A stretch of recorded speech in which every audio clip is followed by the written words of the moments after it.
بسم اللہ الرحمن الرحیم۔ الحمد للہ رب العالمین، والصلاۃ والسلام علی سید المرسلین و خاتم النبیین، اما بعد۔ صحیح بخاری، باب کتاب الاذان، حدیث نمبر 611، اردو ترجمہ۔ اس بارے میں کہ اذان کا جواب کس طرح دینا چاہیے، ہم سے عبداللہ بن یوسف تنیسی نے بیان کیا، انہوں نے کہا کہ ہمیں امام مالک نے ابن شہاب زہری سے خبر دی، انہوں نے عطا بن یزید لیثی سے، انہوں نے ابو سعید خدری رضی اللہ عنہ سے، انہوں نے رسول کریم صلی اللہ علیہ وسلم سے کی جب تم اذان سنو تو جس طرح مؤذن کہتا ہے اسی طرح تم بھی کہو۔ حدیث نمبر 612، اردو ترجمہ۔ ہم سے معاذ بن فضالہ نے بیان کیا، انہوں نے کہا کہ ہم سے حشام دستوائی نے یحییٰ بن ابی کثیر سے بیان کیا، انہوں نے محمد بن ابراہیم بن حارث سے کہا کہ مجھ سے عیسیٰ بن طلحہ نے بیان کیا کہ انہوں نے معاویہ بن ابی سفیان سے ایک دن سنا، آپ جواب میں مؤذن کے ہی الفاظ کو دہرا رہے تھے، اشہد ان محمد رسول اللہ تک۔ ہم سے اسحاق بن راہو نے یہ بیان کیا، کہا کہ ہم سے وہب بن جریر نے بیان کیا کہ ہم سے حشام دستوائی نے یحییٰ بن ابی کثیر سے اسی طرح حدیث بیان کی۔ حدیث نمبر 613، اردو ترجمہ۔ یحییٰ نے کہا کہ مجھ سے میرے بعض بھائیوں نے حدیث بیان کی کہ جب مؤذن نے حی علی الصلاۃ کہا تو معاویہ رضی اللہ عنہ نے لا حول ولا قوۃ الا باللہ کہا اور کہنے لگے کہ ہم نے نبی کریم صلی اللہ علیہ وسلم سے ایسا ہی کہتے سنا ہے۔ حدیث نمبر 614، اردو ترجمہ۔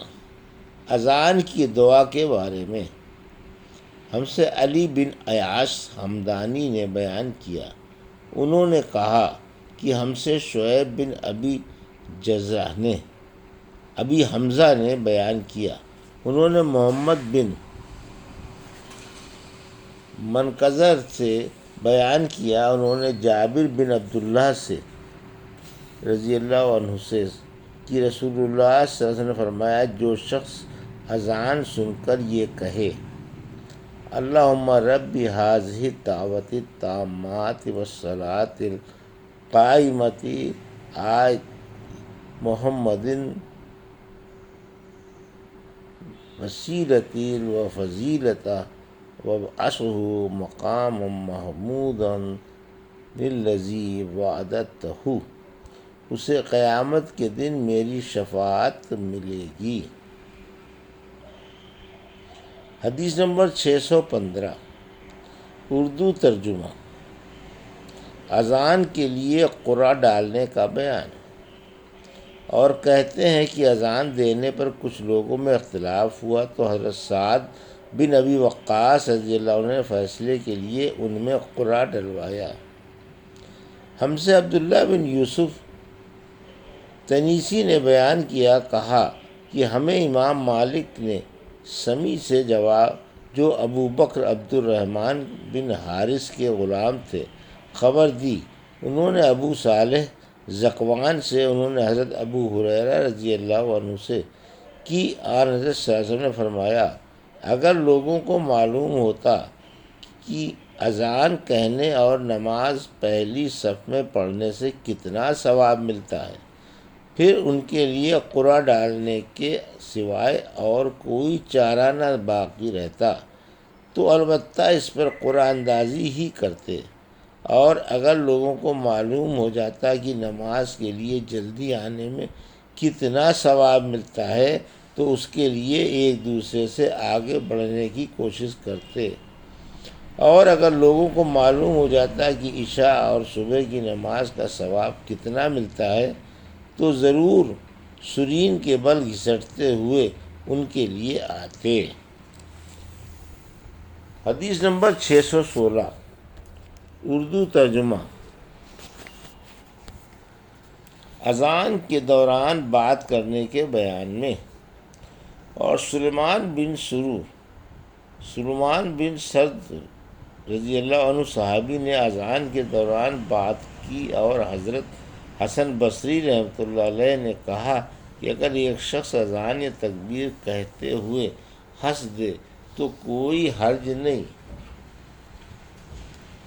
ہم سے مسدد بن مسرحد نے بیان کیا، کہا ہم سے حماد بن زید نے ایوب سختیانی اور عبد الحمید بن دینار صاحب الزیادی اور عاصم الحول سے بیان کیا۔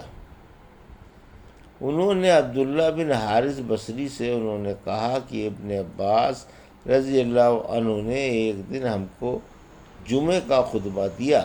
بارش کی وجہ سے اس دن اچھی خاصی کیچڑ ہو رہی تھی۔ مؤذن جب حی علی الصلاۃ پر پہنچا تو آپ نے اس سے یہ کہنے کے لیے فرمایا، لوگ نماز اپنی قیام گاہوں پر پڑھ لیں۔ اس پر لوگ ایک دوسرے کو دیکھنے لگے۔ ابن عباس رضی اللہ عنہ نے کہا کہ اسی طرح مجھ سے جو افضل ہے انہوں نے بھی کیا تھا، اور اس میں شک نہیں کہ جمعہ واجب ہے۔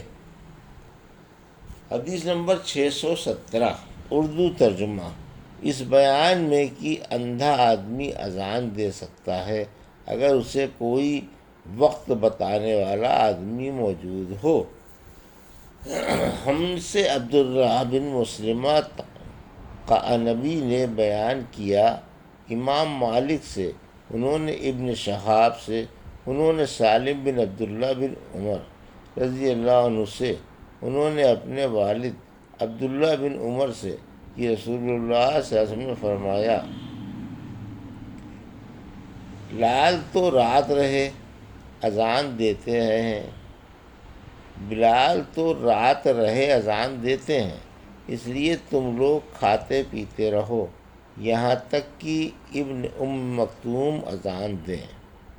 راوی نے کہا کہ وہ نابینا تھے اور اس وقت تک اذان نہیں دیتے تھے جب تک کہ ان سے کہا نہ جاتا کہ صبح ہو گئی۔ حدیث نمبر 618 صبح ہونے کے بعد اذان دینا۔ ہم سے عبداللہ بن یوسف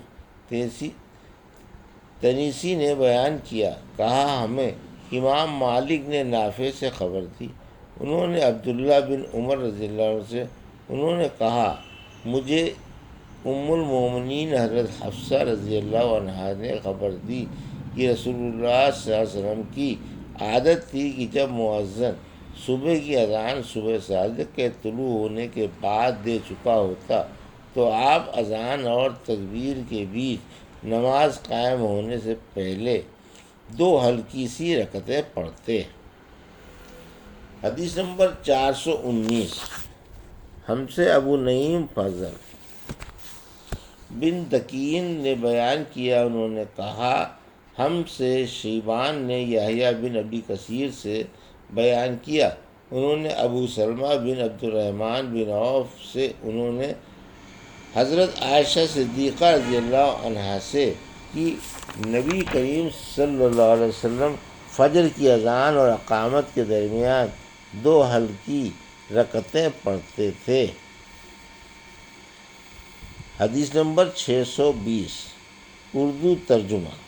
ہم سے عبداللہ بن یوسف تنیسی نے بیان کیا، کہا کہ ہمیں امام مالک نے عبداللہ بن دینار سے خبر دی، انہوں نے حضرت عبداللہ بن عمر رضی اللہ عنہ سے کہ رسول کریم صلی اللہ علیہ وسلم نے فرمایا، دیکھو بلال رضی اللہ عنہ رات رہے میں اذان دیتے ہیں، اس لیے تم لوگ سحری کھا پی سکتے ہو جب تک ابن مکتوم اذان نہ دیں۔